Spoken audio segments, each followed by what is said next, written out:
सात्विक भोजन क्या होता है? क्या सात्विक भोजन का हमारे आध्यात्मिक जीवन से कुछ लेना देना है? क्या सात्विक भोजन का हमारे शरीर के आरोग्य से कुछ लेना देना है? भगवत गीता में 3 प्रकार के भोजन बताए गए हैं। जिस प्रकार का भोजन हम ग्रहण करेंगे, हमारे शरीर के ऊपर और हमारे मन के ऊपर, हमारी चेतना के ऊपर उसका प्रभाव पड़ता है। जैसा बताया गया है, you are what you eat. हम वो हैं जो हम आहार के रूप में ग्रहण करते हैं।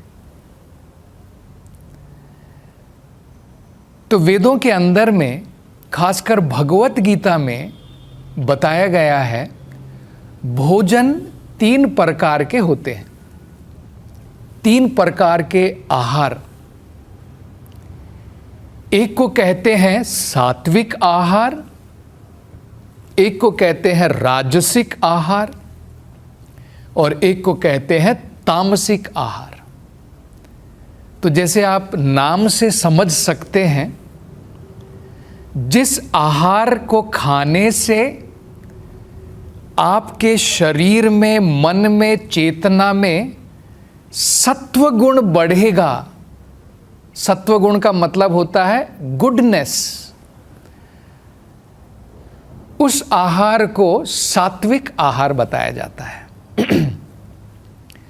जिस आहार को खाने से हमारे शरीर में, हमारे मन में, हमारी चेतना में रजोगुण बढ़ेगा, मतलब पैशन बढ़ेगा, उसे राजसिक बताया गया है। और जिस आहार को खाने से हमारे मन में, हमारे शरीर में, हमारी चेतना में तमोगुण की वृद्धि होगी, तमोगुण बढ़ेगा, मतलब इग्नोरेंस जिसे कहते हैं, उसे तामसिक आहार बताया जाता है।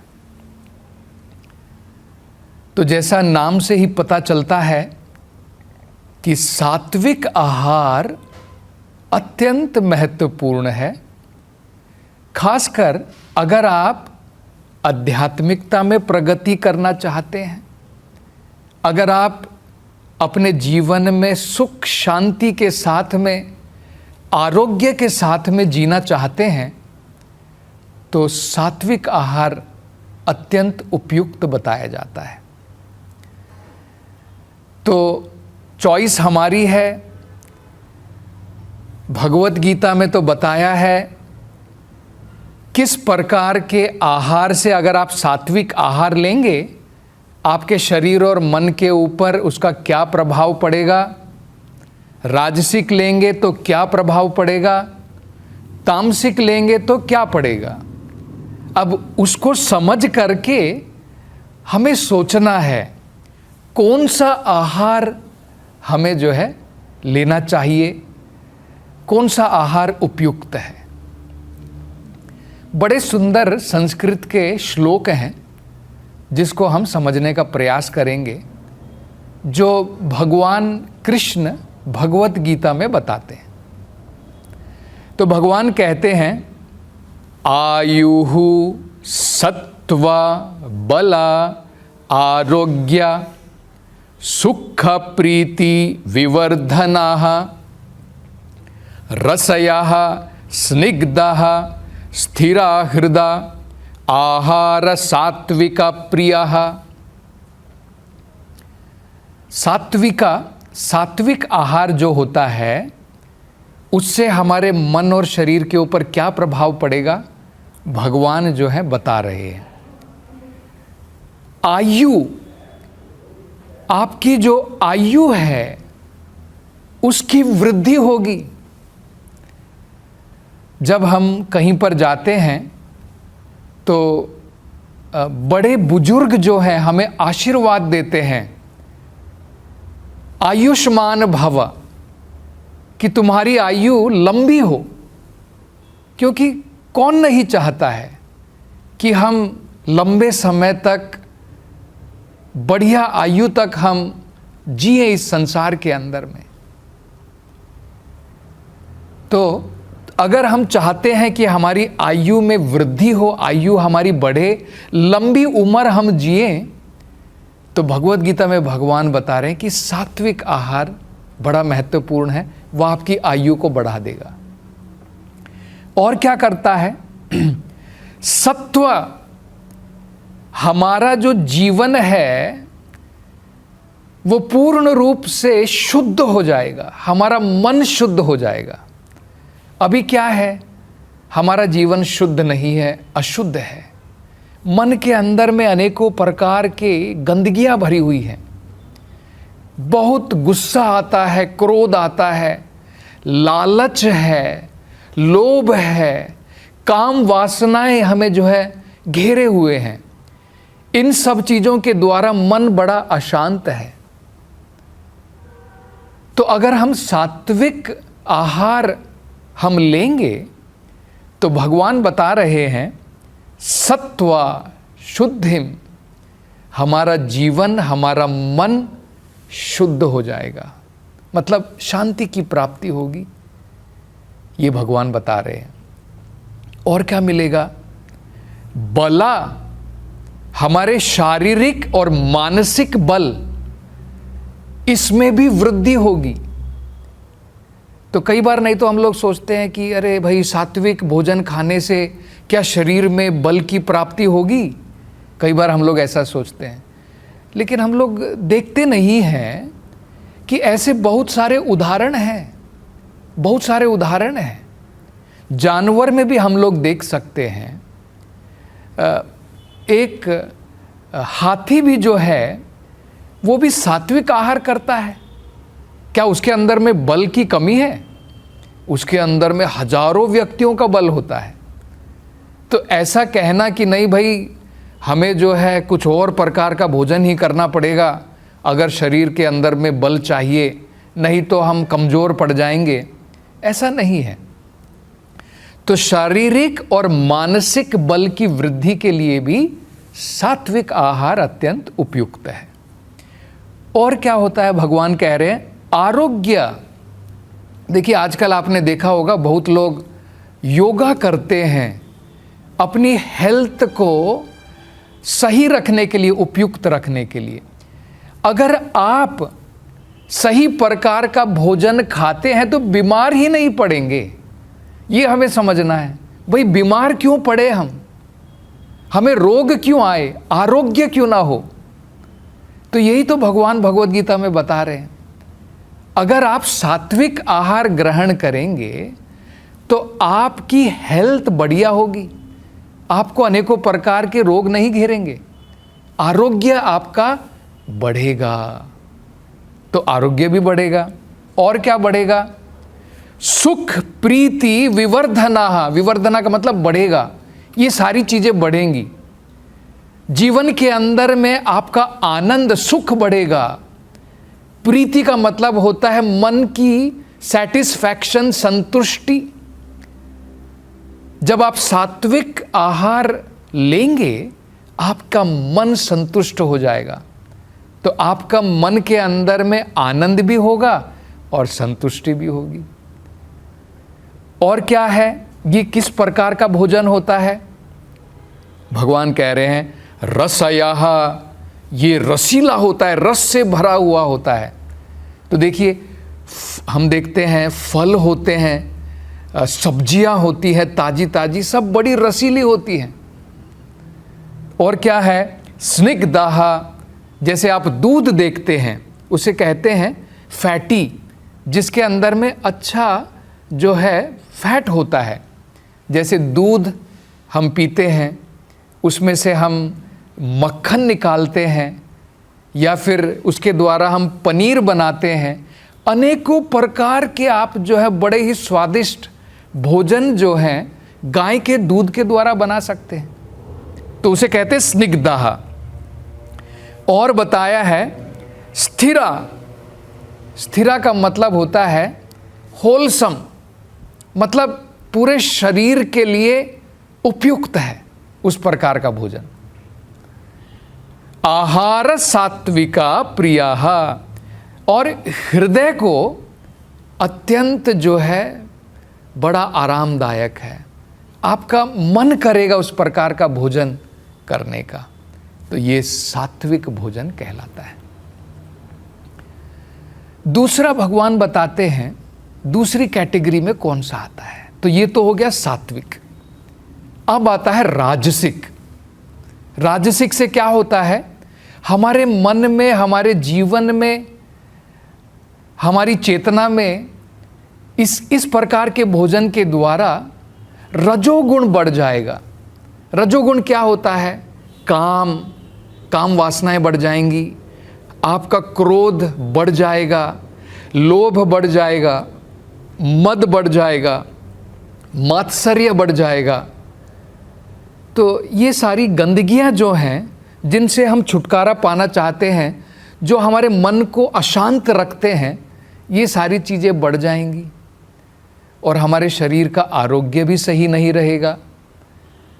तो ये किस प्रकार का भोजन होता है, ये भगवान जो है भगवद गीता में अगले श्लोक में बताते हैं। वो क्या कहते हैं, कटु अम्ला लावण्य अति उष्णा तीक्ष्णा रुक्षा विदाहीनः आहार राजसाया येष्टा दुख शोक अमया प्रदाह। ये जो राजसिक भोजन होता है, इसके क्या लक्षण है, कटु बहुत ज्यादा कड़वा, अम्ला बहुत ज्यादा खट्टा, लावण्य बहुत ज्यादा नमकीन, अति उष्णा बहुत ज्यादा जो शरीर के अंदर में पित्त बढ़ा दे, गर्मी बढ़ा दे। जिस भोजन के खाने से एसिडिटी, गर्मी बढ़ जाती है, अति उष्णा उसे कहते हैं।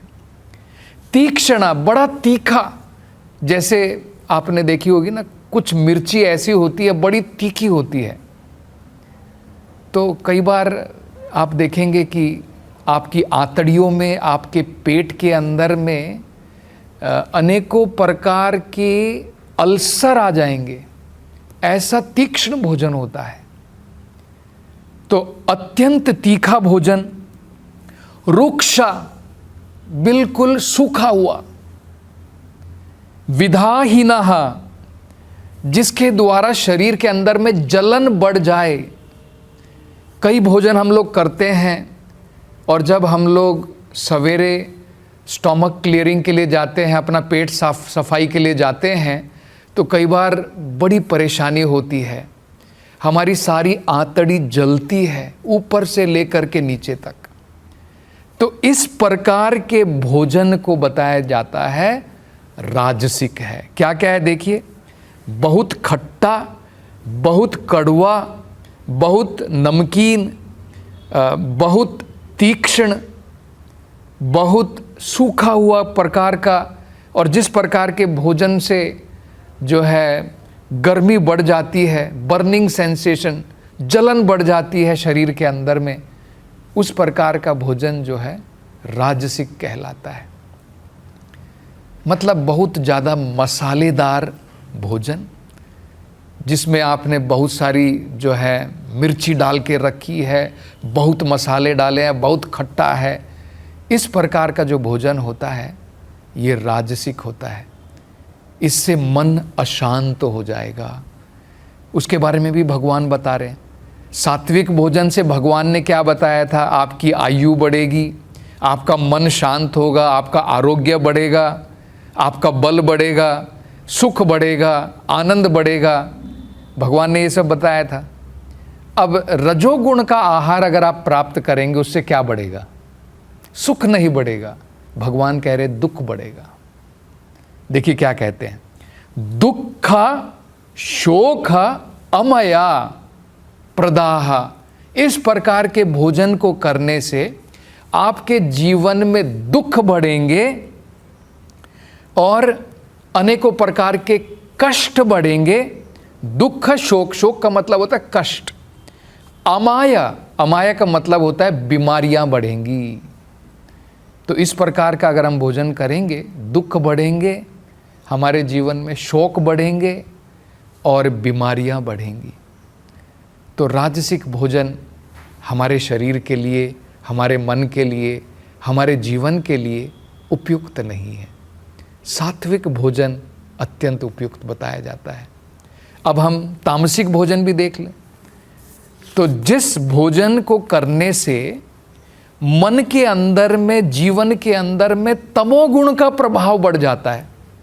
ये तमोगुण का प्रभाव का मतलब क्या होता है? देखिए, सत्वगुण के प्रभाव से आप बड़े आनंदित हो जाते हैं, मन शांत रहता है।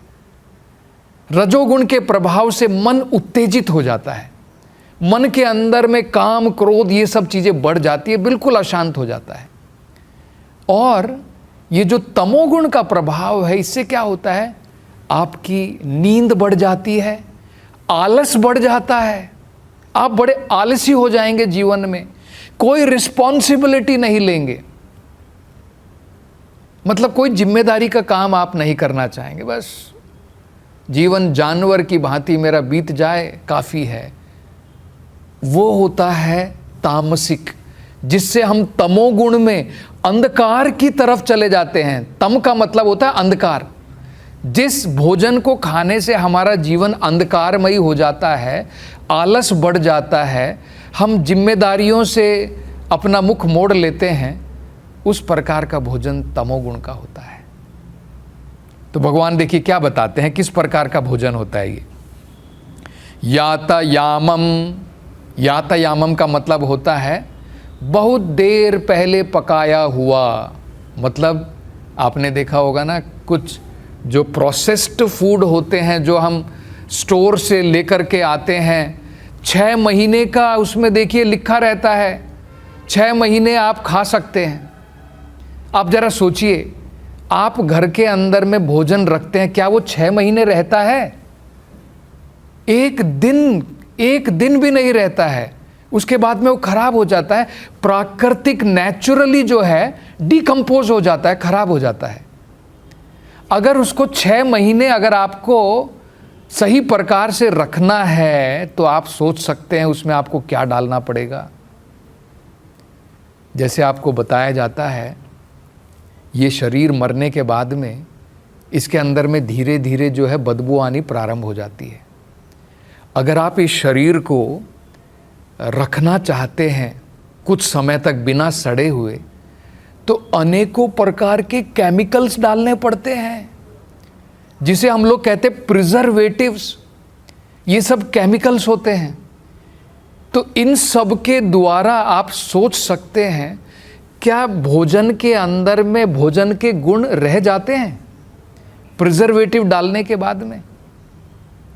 नेचुरल जो प्रिजर्वेटिव होते हैं वो अलग बात होती है। जैसे हम अचार डालते हैं, वो नेचुरल प्रिजर्वेटिव होता है, लेकिन आप केमिकल्स उसके अंदर में डालते हैं तो वो अनेकों प्रकार की बीमारियों का घर बनेगा।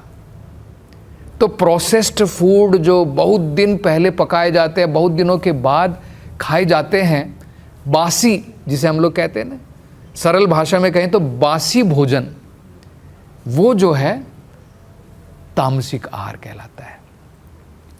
गता रसम, गता रसम का मतलब होता है जिसके अंदर में कोई जूस नहीं रह गया है, उसका रस निकल गया है, कोई रस नहीं है, टेस्ट ही नहीं है। आपने देखा होगा कुछ भोजन इस प्रकार के होते हैं, जैसे अगर हम देखें मांस वगैरह जो होते हैं, उसमें कोई टेस्ट नहीं है। अगर आपको कोई कच्चा खाने के लिए देगा, आप नहीं खा पाएंगे। आप मूली वगैरह जो है आप कच्ची खा लेंगे, टमाटर आप कच्चे खा लेंगे, फल सब्जी आप कच्चे खा सकते हैं, लेकिन इस प्रकार का भोजन आप कच्चे नहीं खा पाएंगे। अनेकों प्रकार के मसाले डाल करके उसे टेस्टी बनाया जाता है, अन्यथा कोई टेस्ट नहीं है। टेस्टलेस बोलते हैं इसको, स्वादहीन। तो ये जो भोजन होता है जो स्वादहीन होता है, वो भी तमोगुण की कैटेगरी में आता है। और क्या है? पूती, पूती का मतलब है बदबू आना, इस प्रकार के भोजन से बदबू आती है। जैसे आपने देखा होगा, अगर दारू पीते हैं लोग, दारू कैसे बनती है? जब किसी फ्रूट को सड़ाया जाता है, गन्ने के रस को सड़ा करके दारू बनाई जाती है। अंगूर के रस को सड़ा करके वाइन बनाई जाती है। तो क्या उसके अंदर से खुशबू आएगी? जो सड़ा हुआ भोजन है उसके अंदर से कितनी बदबू आती है। कोई शराबी हमारे पास से गुजरता है तो हम लोग नाक बंद कर लेते हैं, इतनी बदबू आती है। तो इस प्रकार का भोजन जो है तामसिक होता है, जिसमें बदबू आती है। फिर कहा है पर्युषितम, मतलब जो सड़ गया है, सड़ा हुआ भोजन। और क्या है? उच्छिष्टम, दूसरे लोगों का झूठन जब हम लोग खाते हैं वो भी तमोगुण में कहलाता है। केवल भगवान को चढ़ाया हुआ भोग, जो भगवान का झूठन है, जो अमृत होता है, जिसे हम प्रसाद कहते हैं, वो अलग है। आम लोगों का झूठन अगर हम लोग खाते हैं, जैसे कोई अगर बीमार है, उस बीमार व्यक्ति का अगर आप झूठन खाएंगे तो उसकी बीमारी आपको भी आ जाएगी। इसी प्रकार से दूसरे लोगों का झूठन खाना ये भी तमोगुण में बताया जाता है। आमेध्यम, आमेध्यम का मतलब है ऐसे भोजन जैसे मांस हुआ, दारू हो गई, ये सब जो है हमें नहीं स्वीकार करने चाहिए, इनसे दूर रहना चाहिए। आमेयम का मतलब होता है जिनसे हमें दूर रहना चाहिए, उस प्रकार के भोजन। तामसम प्रियः, ये तामसिक लोगों को अत्यंत प्रिय होते हैं।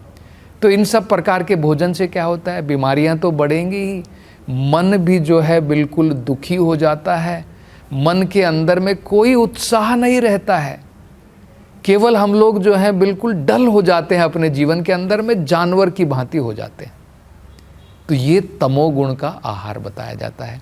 तो भगवान ने तो बता दिया है, अब हमें ये देखना है कि इनमें से कौन सा आहार हमारे लिए उपयुक्त है। तो अगर हम हेल्दी जीवन जीना चाहते हैं, आरोग्य के साथ में जीवन जीना चाहते हैं, सात्विक आहार हमें करना चाहिए। और सात्विक के साथ साथ में केवल सात्विक करने से मात्र से कुछ नहीं होता है। सात्विक तो करना चाहिए, लेकिन फिर आप पूछेंगे कि भाई ठीक है, मैं तो घर के अंदर में भी सात्विक भोजन कर सकता हूँ, तो ये भगवान को क्यों चढ़ाते हैं आप भोजन, उससे क्या मिलता है? तो ये हमें समझना है। सबसे पहले तो सात्विक भोजन लेना चाहिए, लेकिन सात्विक भोजन भी भगवान को बिना भोग लगाए नहीं लेना चाहिए। तो प्रश्न ये उठेगा, भाई भगवान को भोग लगाने की जरूरत ही क्या है? कई बार आपने देखा होगा, कई जो चेफ वगैरह होते हैं, कई बार टीवी के ऊपर में अनेकों प्रकार के शो आते हैं, वो किचन में, रसोई घर में खाना बनाए जा रहे हैं और बीच बीच में खाते जाते हैं। ये सही प्रकार का तरीका नहीं होता है। तो भगवान को हमें भोजन क्यों चढ़ाना चाहिए? देखिए, बड़ा सरल है इसको समझना। अगर आप एक परिवार के अंदर में रहते हैं, आपके परिवार में मान लीजिए जो माता पिता हैं, वो सारे परिवार की सारी जिम्मेदारियां उठाते हैं। भरण पोषण माता पिता ही तो करते हैं। तो जब भरण पोषण करने वाले माता पिता हैं, तो क्या बच्चों को अपनी तरफ से एक थोड़ा धन्यवाद भी नहीं देना चाहिए कि मेरे माता पिता जो है कितने महान हैं, मेरा भरण पोषण करते हैं, बिना मांगे मुझे सब कुछ प्रदान करते हैं? क्या आपके संतान के हृदय में एक धन्यवाद की भावना भी नहीं होनी चाहिए? तो अगर उनके मन के अंदर में धन्यवाद की भावना भी नहीं है, तो हम लोग कहते हैं कि बड़ा ही जो है इस प्रकार की नालायक संतान है, बिल्कुल लायक नहीं है। मतलब उसके हृदय के अंदर में इतना भी ये नहीं है कि भाई मैं कृतज्ञ हूँ, मेरे माता पिता ने मेरे लिए इतना कुछ किया है। उसके हृदय के अंदर में एक भावना भी नहीं है। तो यही एक सरल सा हम उदाहरण के द्वारा समझ सकते हैं। हमारे जो सर्वोत्तम पिता हैं, सब कुछ उन्हीं का तो है। हमने थोड़ी सेब सब्जी ये सब लेबोरेटरी में बनाए हैं, ये क्या मानवों के द्वारा बनाए गए हैं? ये प्रकृति के द्वारा दिए गए हैं। प्रकृति तो भगवान की है। मयाध्यक्षेन प्रकृति सूयते सचराचरम, भगवान कहते हैं ईशावास्यम इदम सर्वम। जो कुछ भी हम संसार के अंदर में देख रहे हैं सब भगवान के द्वारा दिया गया है।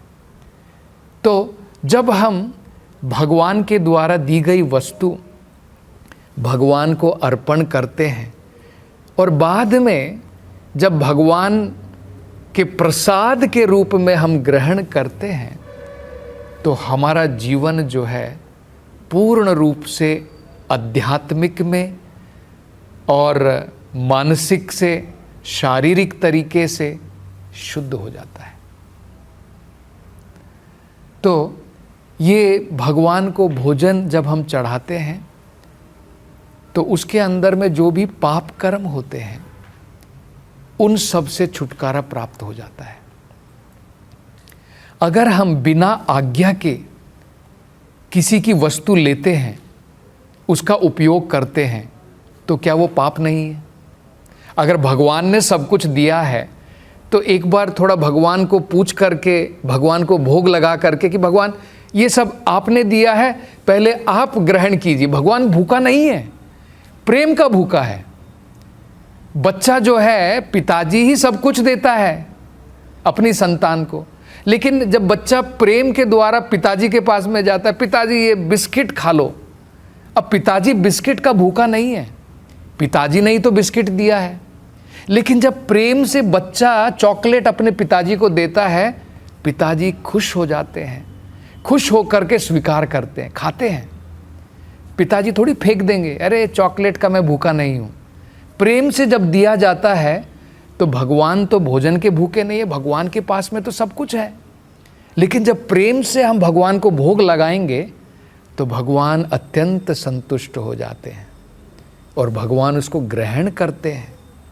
अगर भगवान ने ग्रहण कर लिया, ये भगवान का उच्छिष्ट हो गया, भगवान ने जिस भोजन को छू लिया। जैसे अगर आप किसी व्यक्ति के भोजन को खाएंगे, अगर वो बीमार है तो आपको भी बीमारी पकड़ जाएगी। भगवान का झूठन खाएंगे तो भगवान में जो गुण है वो गुण आपको भी प्राप्त हो जाएंगे। क्योंकि अगर भगवान ने हमारा भोजन खा लिया तो वो भोजन अब ऑर्डिनरी नहीं रह जाता है, वो दिव्य बन जाता है, उसके अंदर में दिव्य गुण आ जाते हैं। उस दिव्य गुण वाले भोजन को अगर आप खाएंगे, जिसे प्रसाद कहते हैं, आपका तो जीवन बन जाएगा। आपके शरीर के अंदर में, आपके मन के अंदर में आपकी आत्मा जो है बिल्कुल तृप्त हो जाएगी, आनंदित हो जाएगी। इसलिए भगवान भगवत गीता में बताते हैं क्यों हमें भगवान को भोग लगाना चाहिए। यज्ञ शिष्ट शिनो शंतो मुच्यन्ते सर्व किल विषयी।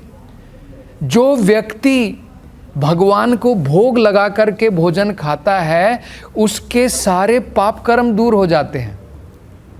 मुच्यन्ते सर्व किल विषयी। सर्व किल विषय का मतलब है जितने भी उस पाप कर्म होते हैं वो सब दूर हो जाते हैं भगवान को भोग लगा करके प्रसाद ग्रहण करने से।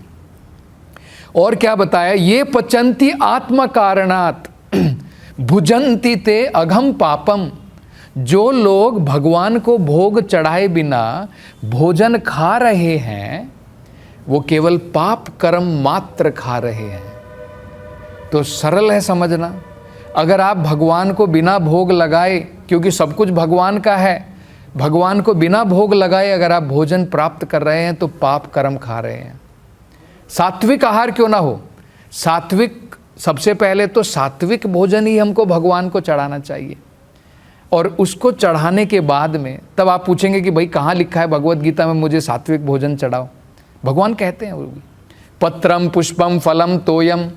भगवान कह रहे हैं मुझे क्या चढ़ाना चाहिए, तुलसी के पत्ते, पुष्पम फूल, तोयम फलम फल, सब्जी, ये सब चीज़ें हमें भगवान को चढ़ानी चाहिए और बाद में हमें प्रसाद के रूप में ग्रहण करना चाहिए।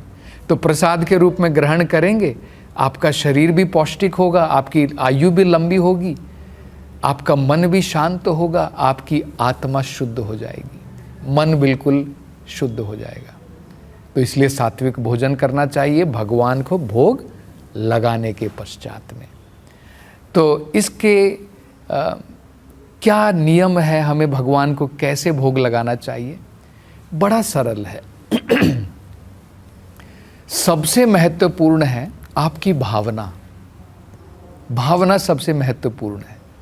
नियम भी होते हैं, हमें नियमों का पालन तो जरूर करना चाहिए, लेकिन मान लीजिए आप सारे नियम का पालन कर रहे हैं, लेकिन आपके मन के अंदर में प्रीति नहीं है, प्रेम से आप भगवान को नहीं चढ़ा रहे हैं, तो भगवान थोड़ी खाएंगे। भगवान आपके नियम मात्र पालन करने से और आपके भोजन के द्वारा जो आप चढ़ा रहे हैं, तो भगवान को हम थोड़ी ज़बरदस्ती खिला सकते हैं। लेकिन अगर आप प्रेम की भावना से कि भगवान मेरा तो कुछ भी नहीं है, सब कुछ आपका है, केवल जो मेरे पास में आपने दिया है, इस भावना के साथ में मैं बड़ा तुच्छ प्राणी हूँ, मैं कुछ जो अपनी तरफ से आपको अर्पण कर सकता हूँ प्रेम के द्वारा, कृपा करके स्वीकार कीजिए। ये भावना रहनी बहुत महत्वपूर्ण है। और उसके साथ में थोड़े नियमों का पालन करना चाहिए। हमें स्नान करके शुद्धता के साथ में सात्विक आहार भगवान के लिए तैयार करना चाहिए, और भगवान को भोग लगाने से पहले चखना नहीं चाहिए। तो सात्विक का मतलब क्या होता है? देखिए, ये भी बड़ा महत्वपूर्ण है। जो वेजिटेरियन भोजन होता है उसमें भी हमें जो है लहसुन और प्याज को अवॉइड करना चाहिए, वो हमें जो है प्रयोग नहीं करना चाहिए, क्योंकि वो तामसिक और राजसिक बताए जाते हैं। तो उसको छोड़ करके बाकी जो वेजिटेरियन शाकाहारी जो भोजन होता है वो हम प्रेम के साथ में उसे पकाना चाहिए, भगवान को चढ़ाना चाहिए। और बड़े सरल मंत्र होते हैं। ये मंत्र हमें जो है 3 बार, मतलब गुरु, चैतन्य महाप्रभु और भगवान कृष्ण, इनके मंत्रों का 3 बार उच्चारण करना चाहिए प्रेम के साथ में, इस भावना के साथ में कि भगवान कृपा करके मेरा भोग स्वीकार कीजिए। ये भावना के साथ में, मंत्र के साथ में शारीरिक रूप से, मानसिक रूप से शुद्ध होकर के भगवान को भोग लगाना चाहिए। तो बड़े सरल मंत्र हैं। गुरु का मंत्र होता है, जैसे कृष्णा भावनामृत में हम सबके गुरु भक्ति वेदांत स्वामी श्रीला प्रभुपाद जी हैं। तो उनके 2 प्रणाम मंत्र हैं। नमो ओम विष्णु पादाय कृष्ण पृष्ठाय भूतले श्रीमते भक्ति वेदांता स्वामिन इति नामिने नमस्ते सरस्वते देवे गौरवाणी प्रचारिणे निर्विशेष शून्यवादी पाश्चात्य देश तारिणे। ये हो गया गुरु का प्रणाम मंत्र। बाद में हम चैतन्य महाप्रभु के लिए तो ये 3 बार, फिर गौरांगा महाप्रभु के लिए, चैतन्य महाप्रभु के लिए 3 बार। तो जय श्री कृष्ण चैतन्य प्रभु नित्यानंद श्री अद्वैत गदाधर श्रीवासादि गौर भक्त वृंदा। और बाद में हरे कृष्णा मंत्र जो है, हरे कृष्णा कृष्ण कृष्णा हरे हरे, हरे रामा राम राम हरे हरे, ये 3 बार। ये सरल विधि है। अगर आप धीरे धीरे जब आप आध्यात्मिकता में प्रगति करेंगे तो और भी जो है मंत्रों के साथ में, और भी कार्यक्रम के साथ में हम जो है भगवान को भोग चढ़ाते हैं, जो मंदिरों में करते हैं। लेकिन अभी के लिए आप ये सरल विधि जो है इसका पालन करके आप भी अपने घर में भोग लगा करके बाद में प्रसाद के रूप में आप अपने परिवार के जनों को आप जो है ये सात्विक आहार भगवान का प्रसाद के रूप में आप प्रदान कर सकते हैं। इसके द्वारा आपका जीवन जो है आनंदमयी, सुखमयी और संतुष्टि के साथ में भर जाएगा। हरे कृष्णा।